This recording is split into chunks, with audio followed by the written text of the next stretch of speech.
You may think that you're eating a healthy diet, but there might be a hidden danger in a lot of the foods you eat: salt. And keeping track of your salt intake can be tricky because often hidden in our foods that you consume on a daily basis. So how does one reduce your salt intake? To answer all your questions on everything salty, we have Cindy Chin, who is the Woolies Dietitian, back in our studios. Welcome back, Cindy. Thanks so much.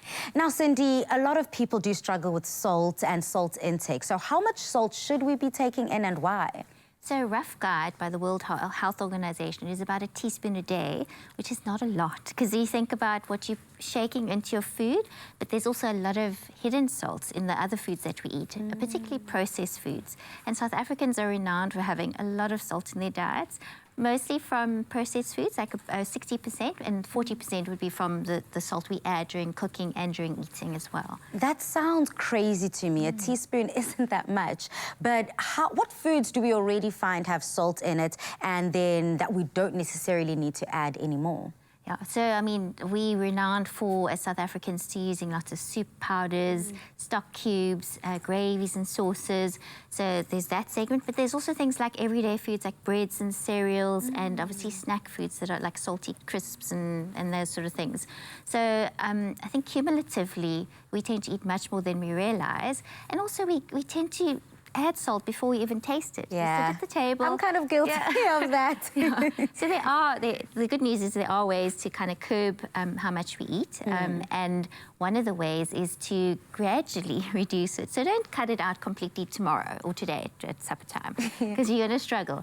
You'll allow your palate time to adjust to the lowest salt. So just gradually use a bit less and be a bit more mindful about how much. So then, for a lot of our viewers who do struggle with taste and they say, oh, this is bland, it needs more salt, it needs more spice, the basic step and the advice you're giving them is just to cut down slowly but surely? Slowly. But also we forget about the quality of your food is good as a starting point. So vegetables are naturally sweet or have natural flavour.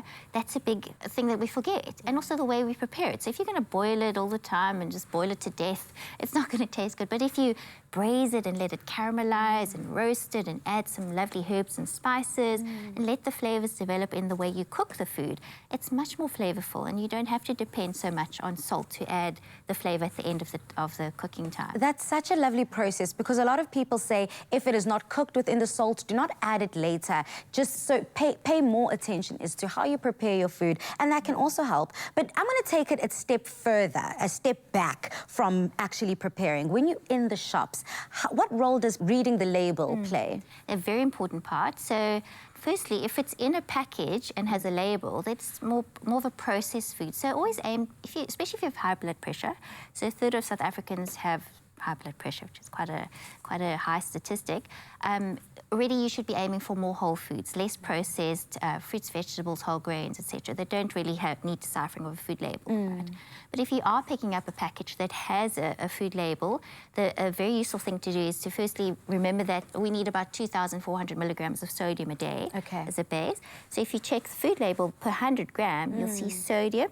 It will declare that per 100 gram, and then per serving, so how much I'm actually going to be eating at one time, will then tell you how much sodium will be in a serving of that food. So we can take serving suggestions super seriously. Yes, you can, yeah. Finally, Cindy, I just want to find out from you. We see so many different salt substitutes.